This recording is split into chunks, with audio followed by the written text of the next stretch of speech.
Ngobras, ngobrol bareng Ustadz. Ukur, rapikan, amalkan.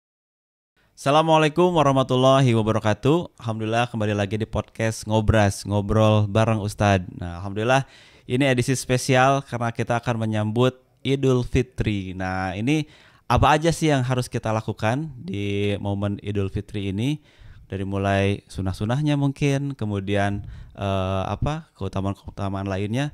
Dan mungkin kita akan bahas juga apakah memang harus di momen tersebut kita melakukan maaf-maafan. Nah, ini juga kita akan bahas di ngobrol bareng Ustadz. Dan alhamdulillah di samping Ana sudah ada Ustadz Herfi. Assalamualaikum Ustadz. Waalaikumsalam warahmatullahi wabarakatuh. Nah Ustadz, ini edisi spesial banget nih Ustadz karena podcast ini akan tayang di momen Idul Fitri Ustadz. Nah, kita akan bahas dari mulai keutamaannya, sunah-sunahnya, apakah ada perbedaan antara ikhwan dan akhwat dan lain sebagainya. Kita akan coba dari mulai pandangan masyarakat Ustadz. Ini mohon disimak Ustadz. Tafadhol. Siap.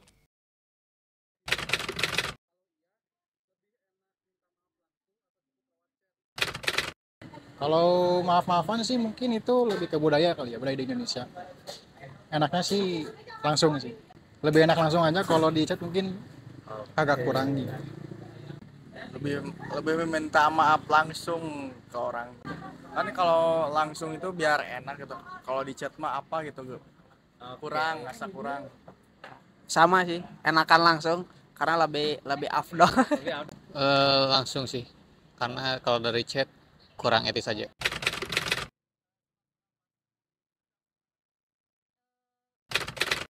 Nggak boleh makan ya, jadi puasa dulu.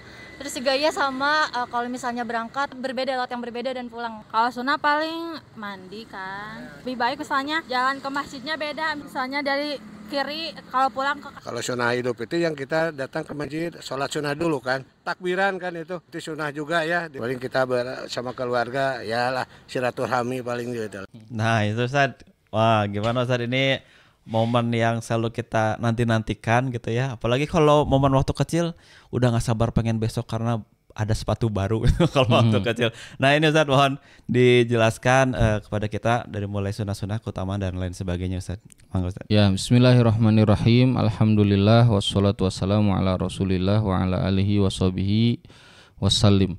Teman-teman sekalian, hari raya Idul Fitri termasuk hari raya yang di dalamnya banyak sekali keagungan, kebahagiaan, karena itu namanya hari rayanya umat Islam.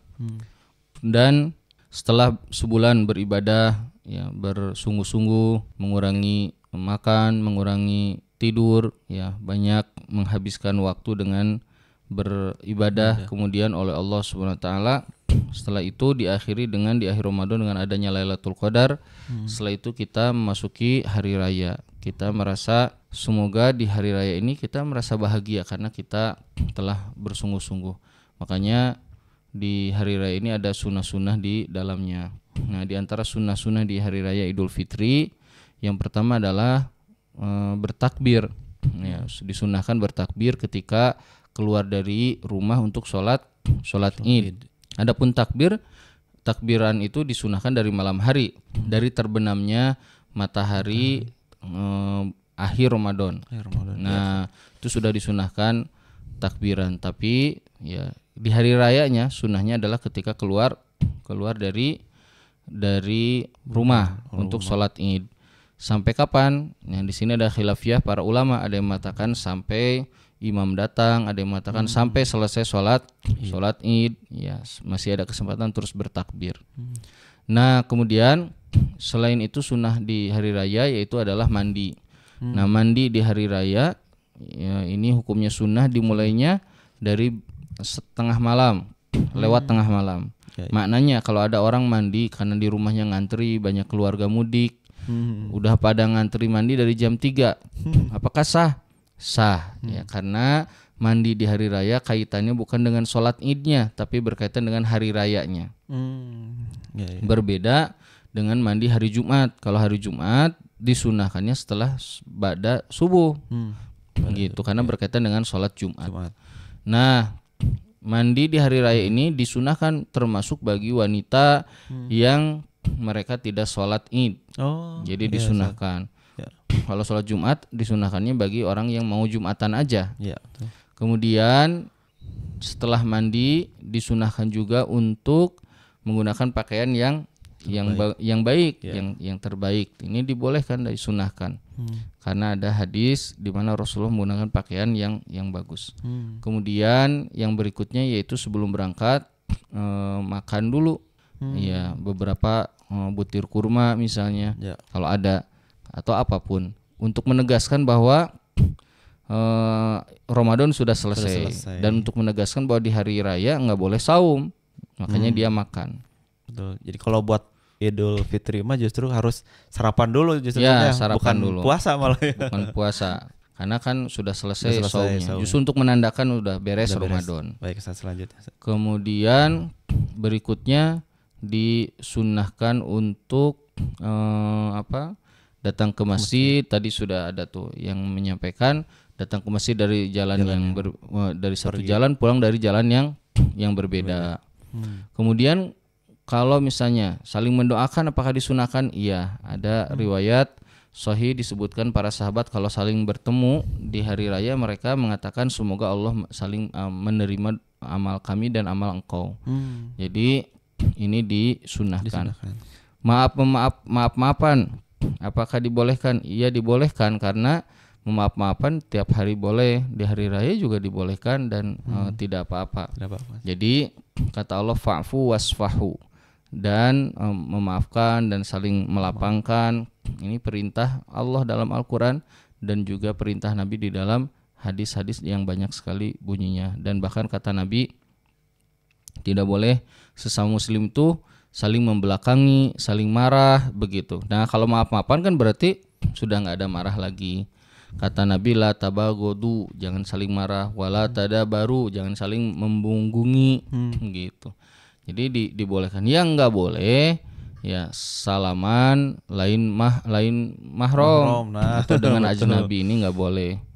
Jadi kalau orang ajnabi ya yang bukan mahram ya dari jauh aja. Betul. Ya mohon maaf ya gitu. Siap. Nggak usah salaman, apalagi sampai pelukan. Wah, betul. Ini nggak boleh. Nanti jadi haram. Baik, Ustaz. Begitu. Nah ini Ustaz, satu lagi Ustaz, tadi sudah jelaskan dari mulai sunnahnya, kemudian apa yang harus kita lakukan, bahkan tadi tentang hukum bermaaf-maafannya selama itu mahram ya, silakan. Kalau bukan mahram ya jangan bersentuhan. Dan terakhir mungkin Ustaz, tata caranya Ustaz, ini apakah harus di masjid atau memang harus di lapang? Kemudian apa perbedaannya kalau yang dilakukan di lapang dan di dalam masjid? Sholatnya Ustaz, tata cara Idul Fitrinya Ustaz. Sholat Id ya boleh di lapang, boleh di masjid. Ya boleh di masjid. Kalau mazhab Syafi'i lebih utama di masjid. Masjid. Karena tidak karena memudahkan. Ya kalau di lapang kan harus bikin soft, bikin sound system, bikin segala macam. Oh, baik, Ustaz. Dan kalau hujan nanti ini. Tapi tidak apa-apa, di lapangan ada hadisnya ya, hadis sahih Rasulullah sholat para salafus soleh juga sholat di lapangan. Jadi tidak apa-apa. Tapi di masjid boleh, di lapangan juga boleh. Kalau sholat Id. Baik, Ustaz. Gitu. Untuk ikhwan dan bahkan akhwat sholat Id mah di rumah juga boleh.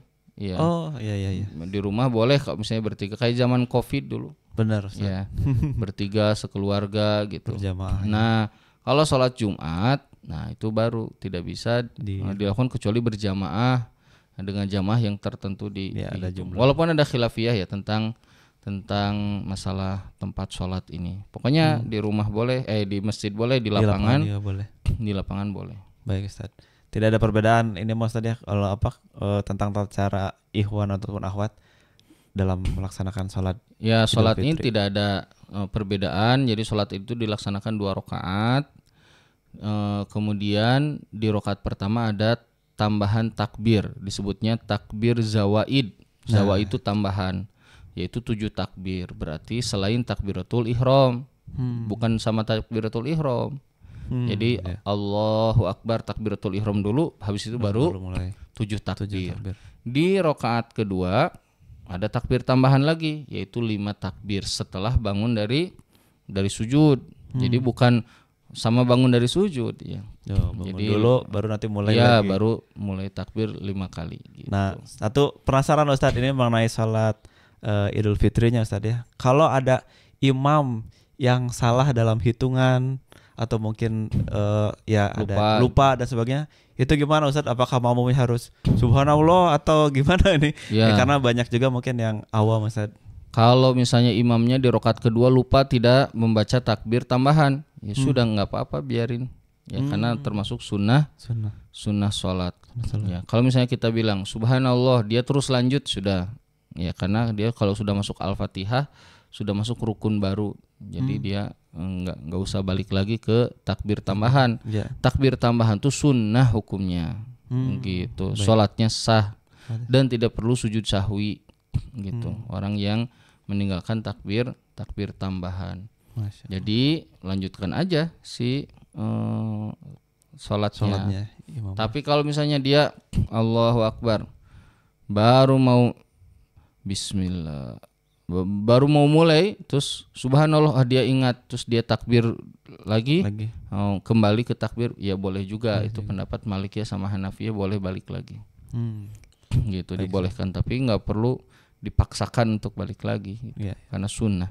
Masya Allah, ini juga jadi ilmu buat kita yang nanti sebagai makmum, khawatir nanti ada imam yang lupa. Sebenarnya ya lanjut aja saja, nggak perlu aja, subhanallah nanti malah makin buyar imamnya.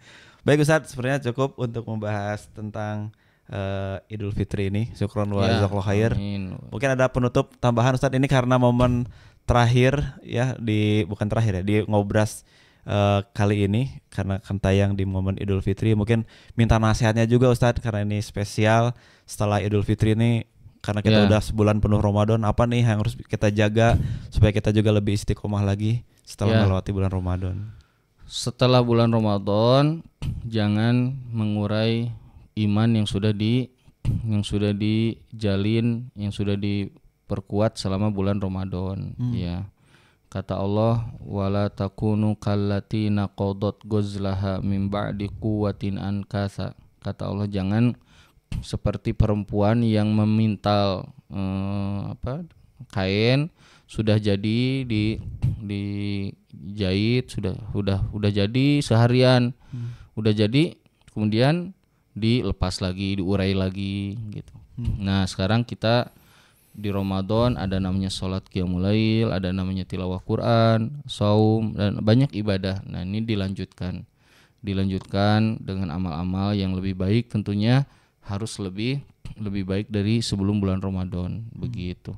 Nah, mudah-mudahan ya Allah SWT menjadikan amal kita di bulan Ramadan menjadi bekal kita untuk sebagai bahan bakar kita, sebagai modal kita untuk beribadah lebih giat di setahun ke depan gitu. Alhamdulillah. Syukron wa jazakallahu khair Ustadz atas waktunya yang sudah menemani kita di Ngobras menjelang berbuka ini, bahkan sekarang sudah akan tayang di momen Idul Fitri, dan mudah-mudahan kita sekali lagi mohon kepada Allah semoga kita diberikan keistiqomahan walaupun Ramadan telah berlalu.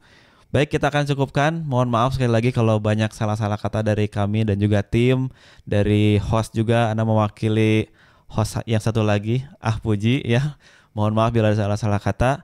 Kita akan ketemu lagi di Ngobras berikutnya, ngobrol bareng Ustadz. Syukron wa jazakallahu khair. Assalamualaikum warahmatullahi wabarakatuh. Rasulullah Shallallahu Alaihi Wasallam semakin dermawan di bulan Ramadan. Dari Abdullah bin Abbas radhiyallahu anhuma, beliau berkata, Rasulullah SAW adalah manusia yang paling dermawan melakukan kebaikan, dan kedermawanannya semakin menjadi-jadi di bulan Ramadan sampai beliau wafat. Hadis riwayat muttafaq alaih. Mari ikuti jejak Rasulullah dengan cara salurkan infak, sedekah, zakat terbaiknya melalui Rasulullah SAW semakin dermawan di bulan Ramadan.